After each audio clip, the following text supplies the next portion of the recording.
Hello viewers, আসসালামু আলাইকুম। আশা করছি আপনারা সকলেই ভালো আছেন। এই ভিডিওতে আমরা দেখব কিভাবে একটি 9 অ্যাক্টিভ সার্কিট তৈরি করতে হয়।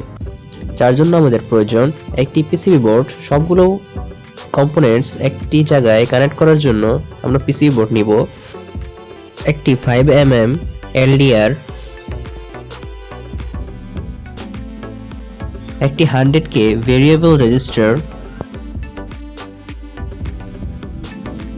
একটি 1K নরমাল রেজিস্টর, একটি 2N3906 মডেলের ট্রানজিস্টর, যার প্রথম পিনটি ইমিটার, দ্বিতীয় পিনটি বেস এবং তৃতীয় পিনটি কালেক্টর। এখন আমরা সবগুলো কম্পোনেন্টসকে এই সার্কিট অনুযায়ী সোল্ডার করে নিব। দেখতেই পাচ্ছেন আমরা সবগুলো কম্পোনেন্টসকে সোল্ডার করে নিয়েছি। এখন আমরা এর দুই পাশে 4টি তার লাগিয়ে ইনপুট আউটপুটের জন্য কানেকশন নিব। আমাদের কানেকশনটি কমপ্লিট হয়ে গেছে। এখন আমরা দেখব সার্কিটটি ঠিকমতো কাজ করছে কিনা। যার জন্য আমরা একটি 5 ভোল্টের এলইডি লাইট নিয়ে নিয়েছি। এখন এই সার্কিটটি চালানোর জন্য আমরা একটি পাওয়ার ব্যাংক নিয়ে নিয়েছি, যেটি 5 ভোল্টের আউটপুট পাবো আমরা তার ভিতর থেকে, এবং আউটপুটটি নেওয়ার জন্য একটি ইউএসবি কেবল নিয়ে নিয়েছি।